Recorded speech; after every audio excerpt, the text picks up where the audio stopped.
कहते हैं जब बुद्धि भ्रष्ट होती है तो जो आपका सबसे बड़ा मददगार होता है उसे ही भला बुरा कहने लगते हैं। कुछ ऐसा ही हाल हुआ है भारत के पड़ोसी देश मालदीव्स का, जो कि नई सरकार चीन फेम में इस कदर अंधी हो चुकी है कि वह अपने सबसे बड़े मददगार पड़ोसी भारत के खिलाफ ही काम कर रही है।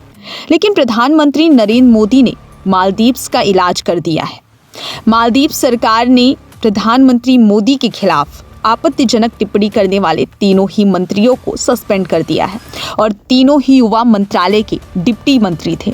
और इंस्ट्रक्शन के कुछ देर पहले मालदीव्स सरकार ने एक बयान भी जारी किया और सफाई दी थी।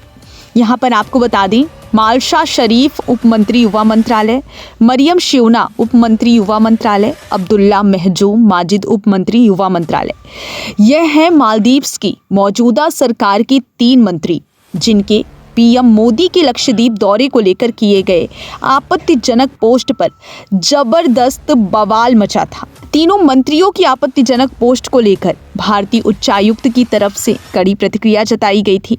इसके तुरंत बाद मालदीव सरकार ने प्रवक्ता इब्राहिम खलील ने तीनों को सस्पेंड किए जाने की आधिकारिक जानकारी दी है।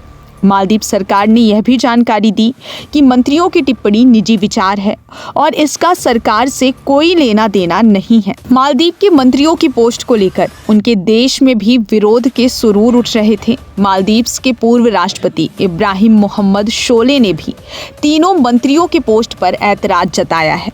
शोले ने लिखा है, मैं सोशल मीडिया पर मालदीव सरकार के मंत्रियों की तरफ से इस्तेमाल की गई नफरत भरी भाषा की निंदा करता हूं। भारत हमेशा मालदीव का एक अच्छा दोस्त रहा है।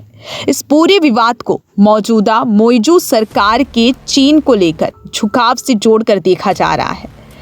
पदभार संभालने के बाद से ही राष्ट्रपति मोहम्मद मोइजू हैं। भारतीय सैनिकों की वापसी की बात कही थी। यही नहीं, राष्ट्रपति मोइजू ने अपने पहले विदेशी दौरे की शुरुआत भी चीन से ही की। इस बीच पीएम मोदी के लक्षद्वीप दौरे को लेकर मालदीव के मंत्रियों के बयान से दोनों देशों की दोस्ती पटरी से उतरती दिखाई देने लगी। जाहिर है कि मालदीव के लिए बड़ा झटका साबित हो सकता था, क्योंकि वहाँ की अर्थव्यवस्था पर्यटन पर आधारित है और हर साल बड़ी संख्या में भारतीय वहाँ जाते रहे हैं। नतीजा, मालदीव्स की मौजूदा सरकार को आनन फानन में तीनों मंत्रियों पर एक्शन लेने को मजबूर होना पड़ा। ब्यूरो रिपोर्ट, लेट खबर।